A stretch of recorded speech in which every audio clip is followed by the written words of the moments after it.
Hi, and welcome to this week's episode of Talk Pensions and Benefits UK. Barry Waring joins us today from yulife. Barry, welcome. Thank you very much for joining me today in what is a little bit of a building site, I've been told. Yes. I moved about four weeks ago and decided to do the renovations while in lockdown. So currently sitting with no ceilings, but I'll save you from having to know what it feels like. Save us the tour. Oh, wow. So yeah, we're talking about what people have done during lockdown. You know, I started running. People have done baking. People have done yoga. You're renovating a house, so you know it's each to their own, isn't it?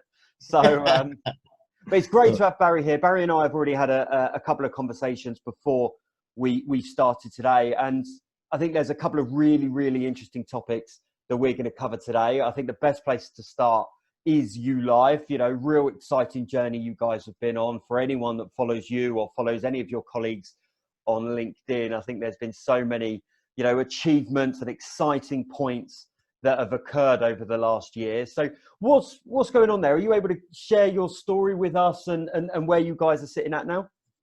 I am, yes. If I can take you back to 18 months ago, actually more like 2 years, because I've been here 13 months now, but 2 years ago, I actually had the initial conversation with yulife, but yulife came into the office when I worked at Omni.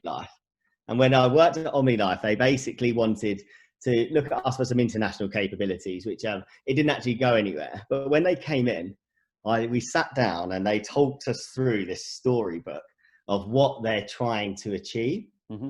And both myself and a chap called Dan Martin, who was the marketing manager at Omni, we sat there after and we're like, wow, that's super impressive. Like that is going to be what we class as a market changer, because what they're trying to achieve is what the market's been looking for. So I got a little bit excited then.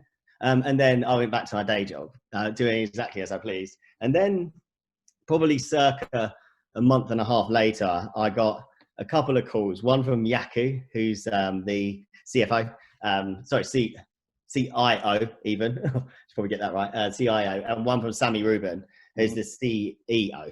And they basically said, oh, we'd like to have a chat. And I was a little bit confused because I thought it was about, you know, working with us. And I thought I'd been quite clear that we couldn't do anything at that point, but it wasn't. So I turned up to an interview, which is like, I didn't know it was an interview at the time. Literally turned up, but turned up in a suit with Omni stitched, like embroidered into my cuffs. Right. For what later found out was yulife interview. And at that point, they talked me through this journey. And anyone that knows me would know that my relationship with Omni Life was super strong. You know, I always anticipated being there forever. And basically, we had this conversation about this is what we're going to do, and that they thought that I'd be the right man for the job. So fast forward probably 3 months after that, I'd accepted the role. Omni Life was sold about 2 weeks after I'd handed in my notice. And it just felt like, you know, I followed my gut because I didn't really ever want to leave Omni, but it felt like I was doing it for the right reasons. And everything that happened after that just basically said to me, you've made the right decision here because you felt something was changing and you've made the right decision. And now you've got the kind of all clear, because suddenly we've got a whole host of people from Omni Life, a lot of my friends that I've worked with for years that are now available. As such, I've taken a few of them with me onto this yulife journey. Yeah. So I've talked a lot around that, but that is, you know, that's where we went. And then what yulife were doing, and one of the things with where I work with Grid as well for raising the profile with Grid as chair, one of the things I've always wanted to do in this market is make a difference. Yep. And at Omni Life, we were trying to make a difference predominantly on service. At yulife, we focus on the employee. And I think, especially this year, looking at the employee and what you can do for each individual employee is so important. And that stems from 2 major points, in my opinion. Number one, protection. Are you offering the protection people need? Which we are, which is great. And through AIG, it's been great for us. And number 2, how do you increase engagement? How do you let people know what their benefits are and how to use them? And that's in-step yulife. Yeah. So yeah, good year so far. Wow. And what's it looking like? Because we're recording this, you know, in December, hopefully going out in the next kind of week or two. But what's it looking like now at the end of 2020, going into 2021? You know, how's the business sitting, and what are the big kind of exciting plans for next year for you guys? So so my role at yulife is head of broker distribution. So specifically looking at the broker market. Yep. So what I've found this year, and as with everything, is you kind of start to figure out who your friends are, so to speak, because and the market has changed, not a lot, but a bit. And it has changed by people bringing in new ancillary benefits, but it got a little bit tick boxy. Mm-hmm. And this year, what that said is, let's take away the tick box and let's get into the detail. And that's through the whole market. And the whole market has reacted in such a great way with COVID. And, you know, people are really starting to see the benefits. So what does it look like next year? I feel like I know who my friends are now. And I won't name them, but we know who our friends are now. We know who's going to support you. But you also know people will start to trust us more. We've been in the market for circa 4 years, but just in the broker market really for a year. And in that year, people have done the whole, let's test them out, let's see what they're like, let's really utilize, like, let's start to push their benefits, push the app, push these things in front of people and see how they react. But then the data at the back of it. Mm-hmm. And because there's data at the back of it, if you've got a year's worth of data, you can start to think of pictures. Okay, what happens there? How can this affect absence management, for instance, if it can at all, that type of thing. So I think 2020 has been the hardest year I've ever worked, but it's all about positioning. And as I said, what we've done in this year is say to people, this is what we're here to do. A year under our belt, we've been really successful. We actually lowered our targets slightly because of COVID, but went straight through that. So that's excellent. And the whole point is people understand it. They know what's happening, and we're here to stay, right? Yeah, no, definitely. I think it's great in many ways from what you're saying, because we see it very similarly from a recruitment standpoint, where, you know, it has been a really, really tough year. I think there's a lot of people out there that have had a tough year, whether it's redundancy or just struggling to find a role or whatever it may be. And I think there's been a lot of uncertainty, but at the same time, it does feel like we're coming out the other end of it. And we've learned a lot. And as cliche as that sounds, you know, we've learned a lot. Like you say, you learn who your friends are. You learn who are the firms that we are true partners with and we enjoy working with, and we've got that fantastic relationship with. And I think it's almost made us take perhaps 1 or 2 steps back, but 4 or 5 steps forward, you know, now that we're getting to the end of the year, and hopefully the end is in sight as we move into the next year. And before, you mentioned grid, and I want to touch on grid, but before we dive into that, I mean, from yulife's perspective, what do you feel kind of differentiates you from the other kind of obvious insurers that are out there? What's the kind of key selling point, if you will, when you're dealing with all these different brokers? You mean apart from me? Of course, aside from you and your charming personality, aside from that, I will edit that out. What's it? So generally, I do think, okay, so the market has operated in such a good way for such a long time. And actually, when you look at claim statistics and things like that, and even the support that has been given whilst in COVID, it's all really great. And that's the point, is we're not trying to change a market. What we're trying to do, and I think what yulife is doing slightly differently to others, is really getting into the nuts and bolts of each employee. And because we can give something back, because life insurance on a group basis, when you look at it, it's a commoditized market, because before it didn't need to be anything different. But this is the whole point of yulife. If you think of, I'm going to compare it to some massive brands, but only because they're successful in what they've done. So let's think of Netflix, perfect example.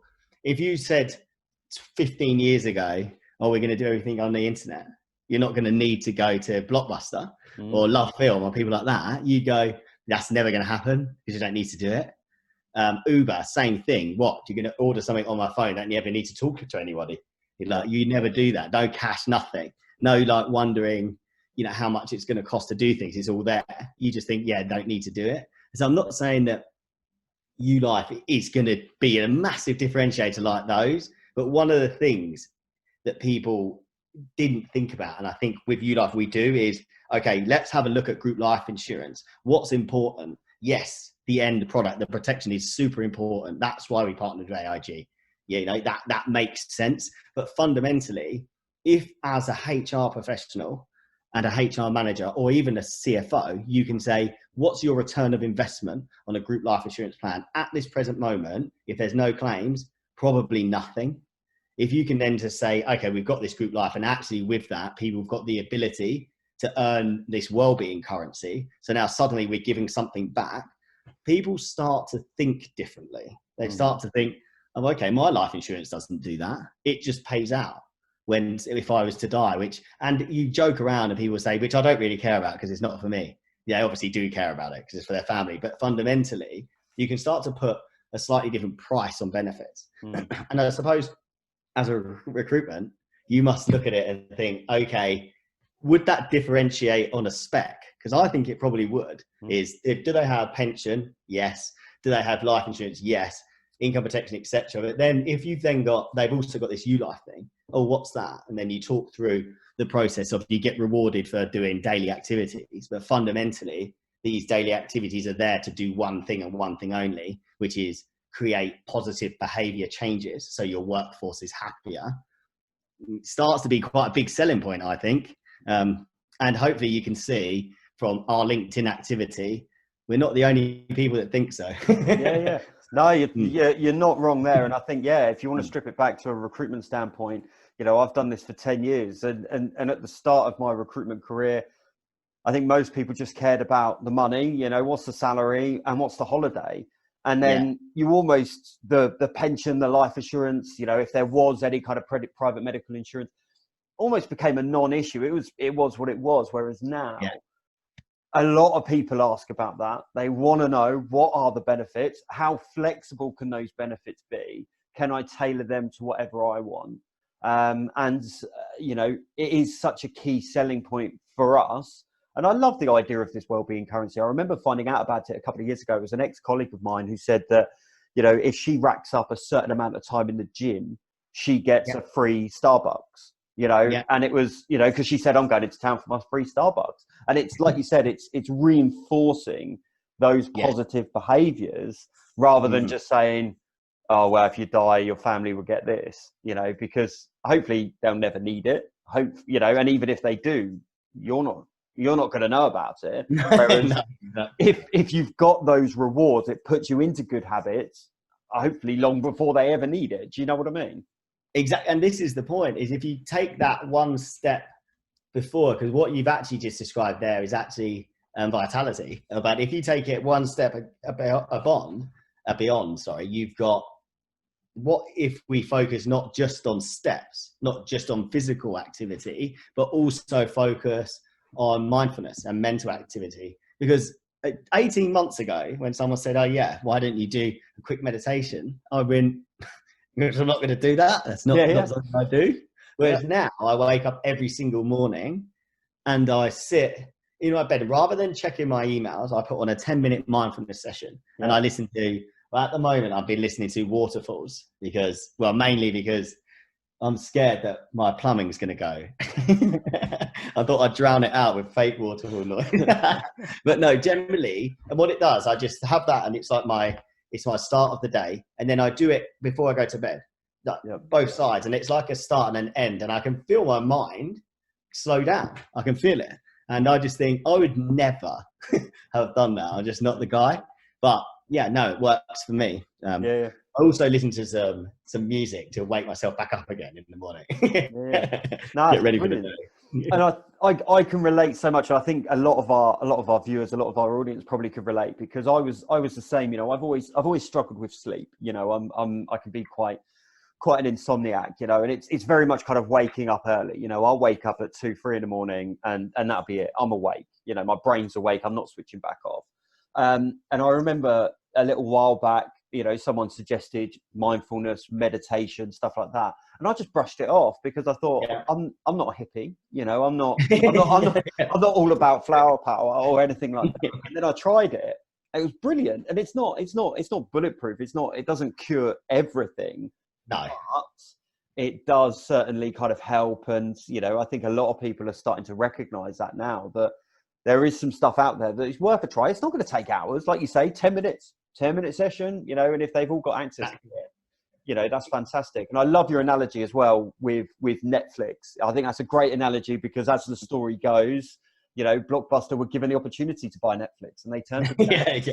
And now look who's won. Do you know what I mean? So, okay. So yulife, doing really well. Great journey. Exciting times for you guys. And I follow you and Keith and Sammy and a lot of people on LinkedIn. It's great to follow. You mentioned grid and you mentioned, you know, making a positive change in the industry. So for anyone who doesn't know, what is grid? What is your role? And where are they at the moment? Okay, so GRID stands for Group Risk Development, and it is a trade organisation where you pay for membership, and it basically has circa, I forget the numbers, we've had quite a successful year, but circa 60 different paying members. And what they do is they collaborate to test different avenues. And what I mean by that is we try to make group risk more accessible. So what is group risk to the average person on the street? Well, fundamentally, even with those words, what group risk is not that. It isn't actually what you'd assume it to be. Yeah. So we want to educate the market, as in educate the UK on what group protection insurance is or group risk is. We want to make sure that people know when to use it and how to use it, and push government to think about it in a different way. So there's different sectors within, or different work groups within GRID. Raising the profile is the work group that I personally chair, and I've got a team of 25 of us, I think, ish, 22. It keeps on increasing, and the reason it increases is because we challenge our thinking so that we can challenge other people's thinking, if that makes sense. Yeah. So we've got intermediaries, reinsurers, we've got some of the EAP providers, auxiliary benefit providers, we've got advisors, reinsurers, insurers, like a whole host of people. And what my committee does in particular is we've got 4 subgroups. So subgroup 1, which is chaired by Ben Clark, who's at Wingate, has a MD at Wingate. So he chairs the training group. So what we've done, I'm sure you've seen it, is this year we've trained over 300 people on the basics of group risk. So when you become members of GRID, we go out to them, the training coordinators, and say, we're going to put a course on what is group risk, and we're going to train people on that. So we masterminded that ourselves, and that just gives us a way in. We've now got an advanced training course that he's doing at the moment, and soon we'll be doing something for the GR exam, the group risk exam with CII. And the whole point of that is upskilling people, but also looking at the future, because GRID is very much like an old boys club, and it's very, very good at being that. And what we want to do is make sure that younger people are coming into it as well and take it and love it the same. So we created an alumni. So we've got GRID alumni as well, which is a way to get all these people together to collectively thinking. Yeah. The idea, as we said, is we've got that sector, we've got employer research. So let's go out to the market, see what they think about risk, think about benefits, then pull out the certain aspects so that we can enhance their offering and try and attack's probably not the right word, but try and engage with the uninsured population. So let's get more people insured, more people covered, and more people protected. And then we've got, trying to think, the social kind of side of things. So we've got like a social media place. So we look at LinkedIn, doing campaigns on there, but we also look at what kind of events we used to be able to do. And it's that type of thing. How can we engage people? Again, everything stems back to the same thing, is how do we raise the profile of group insurance in the UK so that people understand their benefits, but also value them differently. So as you can see, GRID and my role at GRID and yulife kind of go back. Both of these work towards my number one mission. And my mission when I joined the industry 14 years ago was the same, which is I want to enhance this market and to have positive change. I want to be in this market. And when people think about group risks, we'll think about the kind of effects that I've had within it. And I thought this is a very good way of doing that. Yeah. Wow. And would you, just to give it a bit of a plug then, you know, is it, if anyone's watching that perhaps is new to the industry or wants to take their career to the next level, it's worth investigating, it's worth signing up for, because it's all of these experienced minds coming together, sharing those insights, sharing that engagement, you know, and it's only going to be a good thing for someone's career if they keep an eye out on it and take on board whatever's being shared. Exactly that. I think if I stem it back to recruitment, I don't know why I'm doing this, but it just feels like I should. But, okay, so if I was going for a new job, which Keith, if you're listening, I'm not. But if I was going for a new job, if I was going for a new job, there's one thing that I would do, which is research heavily. So I'd research heavily on not just the person I was meeting, but the company as well. And I'd be looking for things like, okay, what are the accreditations? Like, how important is, let's say I was going for a wellbeing job. So I'd have a look and I'd be like, okay, I'm going for this wellbeing job. What kind of accreditations? What are their governing bodies? Are they part of it? And it's just these things really. Like, Grid is an organization where you can sit around a table, and we're quite happy to invite people into our working parties. You sit around a table with people that have got, I mean, when I sit in steering, we are talking with MDs of Canada Life, MD of Aviva, of AIG, all of these people. Like, there's some serious firepower there, and they're people that know a lot more than I know. And we sit there and we have ideas about how we can improve a market.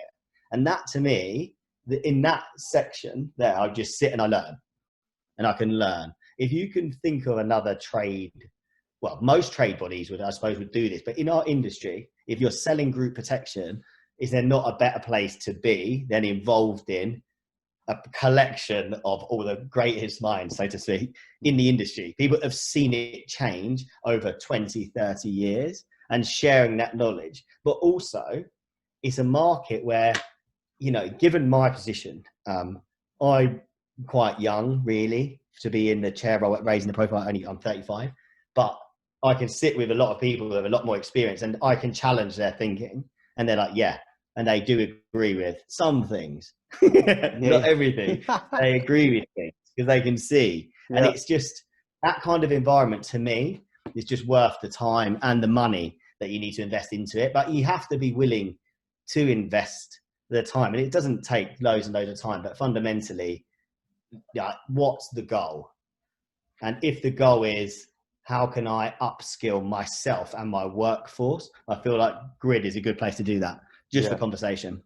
Oh, definitely. And you just you said it a moment ago. You know, these kind of podcast episodes, they were never really, I never really set out for them to be kind of recruitment focused. If anything, I wanted to kind of steer us away from that. But I know it's easy to kind of bring it back into it, because I think it's a topic that everyone can relate to. And at the end of the day, I am a recruiter. But we've already done a few episodes that say similar. You know, it's not, if you're looking for a job, it's not just a case of, oh, I'm going to trawl a particular website and see, you know, what jobs I find and send off a CV. It's what else can you do? It's networking. It's looking at trade bodies. It's looking at, you know, other bits of research that can be done.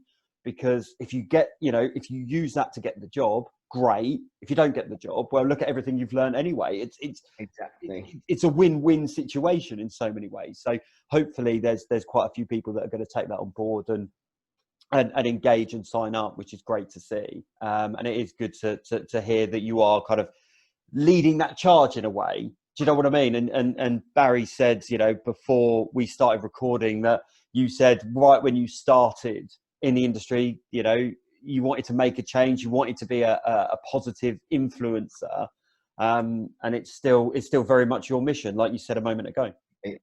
Yeah, no, completely that. And I think, so one of the things I've always established within my team network, and I'm sure anybody that's worked with me or for me will say the same thing, is we like to adopt what we call ALC, which is an always learning culture.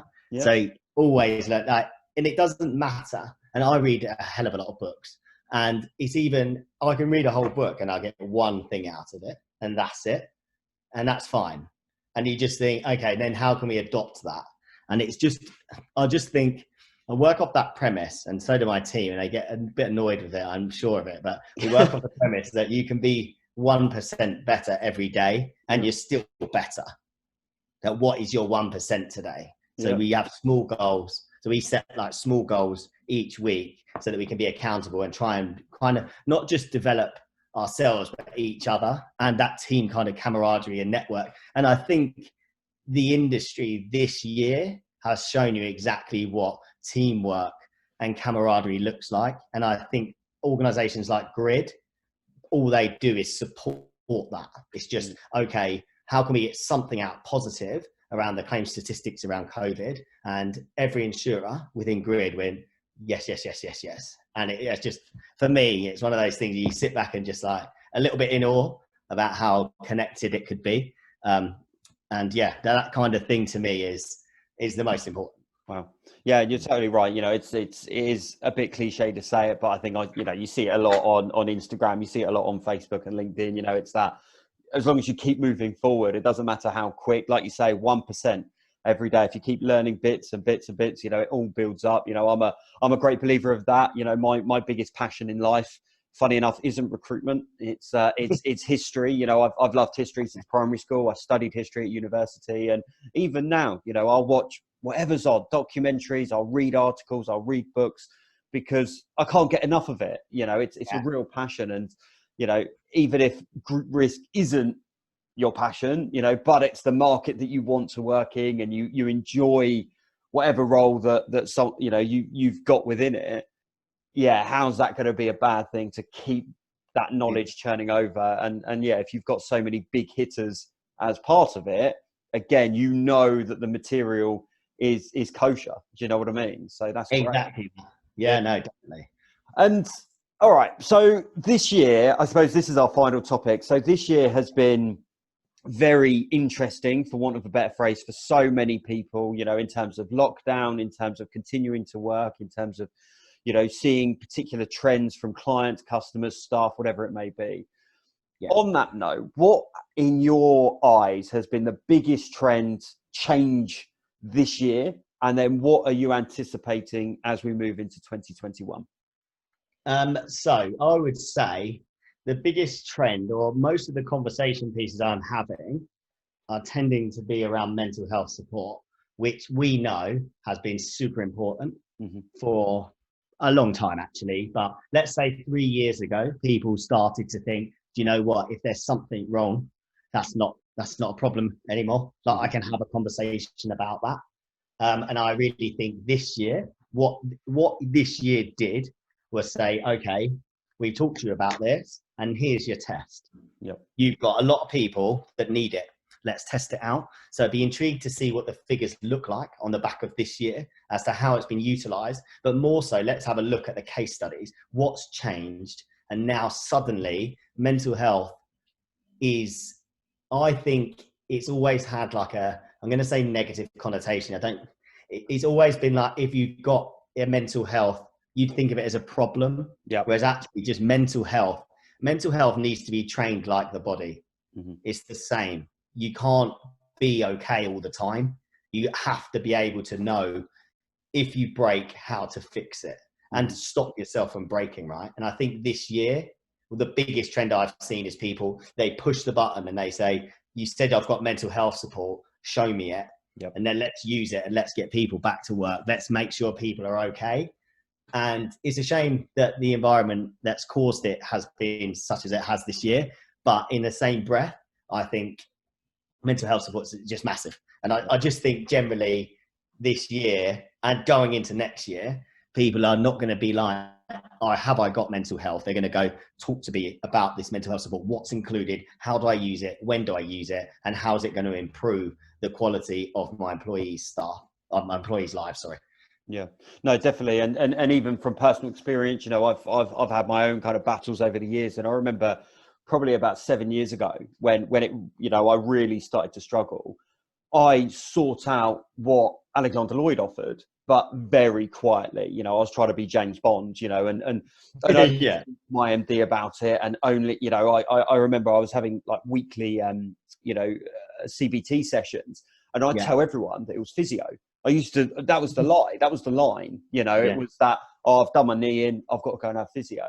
Whereas now I'm totally, you know, I'm not blasé, you know, I don't think it's a subject to be blasé about, but I'm not going to hide anything, you know, not at all. I'm very, very open with my colleagues, with my friends, with my family. And like you just said, I speak to so many people from so many different employers, and it's been great to see how many have really, really stepped up and kind of, you know, delivered when they've needed to. Like you say, you know, they've preached this for so many years. Yeah.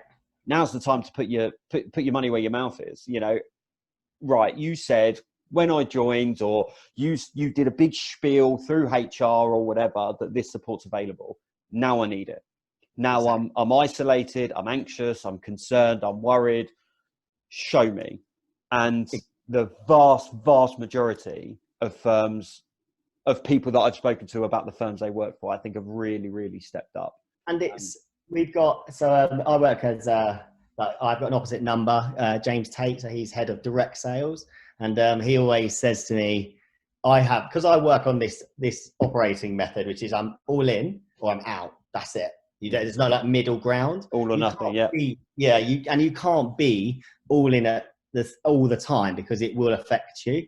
And James calls it Angry Barry. And he says, I know when it's time. And he goes, oh, Angry Barry comes out. And I just become really short, sharp, like just like kind of, well, angry. And then that's the time. And I know as soon as that hits, then what I'm going to do is we have an arrangement with a company called More Happy that my worker put in place. And that's like coaching service. So it could be life, personal, work, whatever you want it to be. So yulife like pay for that for us. And I know at that point, that's the time I'm going to make that phone call. I'm going to have a conversation and then just wind myself back down. But then this is the point. I think personally, if somebody said to you previously in the working capacity, oh, Angry Barry's coming out, you'd fly off the handle. Yeah. Whereas now, because it's so prevalent, mental health, when he says that, I'm like, oh, he's looking out for my well-being.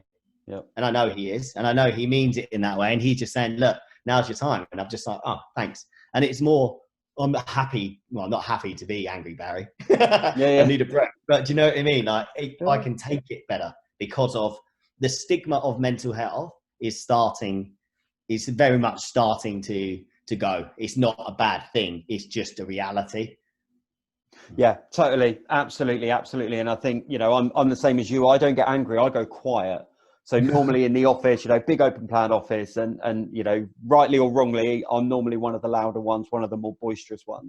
And if I go quiet, normally I'll get a little bit of a prod from someone, you know, even if it's just a text going, you've been quiet a few days now. And I can recognize, okay, no, I've gone down that rabbit hole. Now it's time to take a step back, recognize what's happening. And I mean, in terms of the stigma, you know, I think the quote I was told years ago that's always stuck with me was, because I really thought I was a burden for talking about it. You know, oh, bloody hell, gonna have to have another chat with Tom because he's struggling. And I remember someone said, you know, I'd rather have 1,000 hours of those conversations than go to one funeral. And it was like, it stopped me in my tracks. It was like, oh, you're right. You know, and I'll say it to everyone, you know, and everyone and anyone that I talk to, friends, family, colleagues, whatever it may be, same thing applies. You know, I'd rather sit down and have that conversation. And it's great that firms have almost taken that on. You know, we'd rather put in place, whether it's, you know, a phone call to check in, whether it's a social activity, whether it's, you know, any kind of initiative or an app or whatever, we'd much rather put that in place.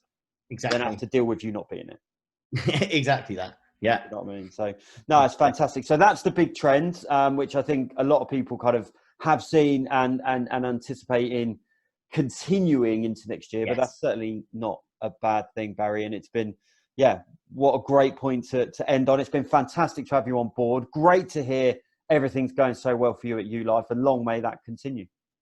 Thank you very much. You know, it's my pleasure. Really good. Thank you. Brilliant. Take care, and we'll speak to you all soon. Cheers.